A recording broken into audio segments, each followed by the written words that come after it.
शिंदेंकडून मात्र कदमांची पाठराखण। हे कॅबिनेट चालवत नसून एक गुंडांची टोळी चालवतायत। ऐकलं, कुख्यात गुंड सचिन घायबळला गृहराज्यमंत्री योगेश कदमांनी शस्त्र परवाना देण्याचा आदेश दिला आणि हा आदेश वादात सापडला। आणि हाच धागा पकडून फडणवीस हे कॅबिनेट नाही तर गुंडांची टोळी चालवत असल्याचा खळबळजनक आरोप संजय राऊतांनी केला। त्यामुळे राजकीय वातावरण कमालीचं तापलंय। हे कॅबिनेट चालवत नसून एक गुंडांची टोळी चालवतायत।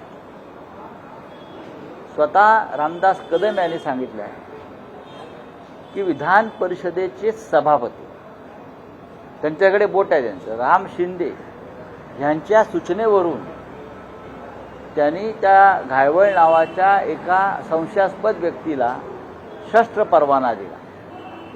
असे आतापर्यंत किती शस्त्र परवाने दिले? पोलीस आयुक्तांचा अहवाल बाजूला ठेवून पोलीस आयुक्त म्हणतात ते करू नका, अशा प्रकारे देऊ नका शस्त्र परवाना, नाकारलेला आहे शस्त्र परवाना। खरं तर सचिन घायवळ हा कुख्यात गुंड निलेश घायवळचा भाऊ। निलेश घायवळ आणि सचिन घायवळ हे पुणे, अहिल्यानगर आणि धाराशिव जिल्ह्यात गँग चालवतात। गँग अशा या कुख्यात गँगस्टरला शस्त्र परवाना देण्यासाठी नियमांची पायमल्ली केली असेल तर कारवाईचा इशारा देत अजित पवारांनी योगेश कदमांची कोंडी केली। जर तिथं चूक असेल, जर कोणी कायदा हातात घेण्याचा प्रयत्न करत असेल, नियमाला पायमल्ली लावण्याचा प्रयत्न करत असेल तर त्याच्यावर ॲक्शन घ्या।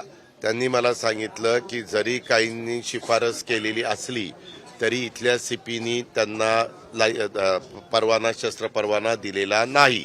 चुका केलेल्या असतील त्याच्यावर रीतसर कारवाई करायची आणि एकंदरीतच या सगळ्याची चौकशी करून जे कोणी दोषी असतील, जे कोणी संबंधित असतील त्यांच्यावर पुढची ॲक्शन त्या ठिकाणी। विरोधकच नाही तर सत्ताधारीही खिंडीत गाठायला लागल्यामुळे योगेश कदमांनी थेट उपमुख्यमंत्री एकनाथ शिंदेंची भेट घेतली। यावेळेस शिंदेंनी चुकीचं केलं नाही तर घाबरण्याचं कारण नाही असं म्हणत कदमांची पाठराखण केली।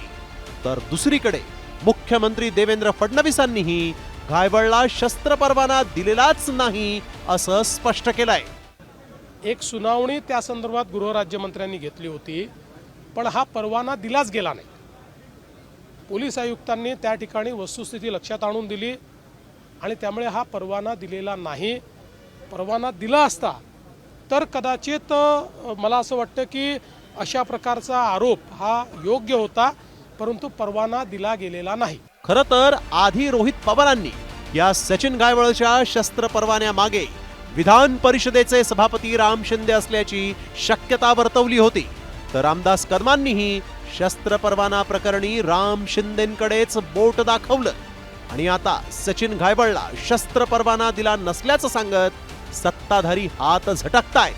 मात्र 2 दिवसांपासून सचिन घायवळला शस्त्र परवाना दिला की नाही, दिला असेल तर त्यासाठी कोणी शिफारस केली यातला संभ्रम कायम आहे। मात्र हे असं असलं तरी शस्त्र परवान्याचे आदेश देऊन सर्वसामान्यांच्या मुळावर उठणाऱ्या या गुंडांना पोषणारी राजकीय व्यवस्था आता मात्र उघडी पडली आहे। अक्षय बडवेसह ब्युरो रिपोर्ट, साम टीव्ही न्यूज।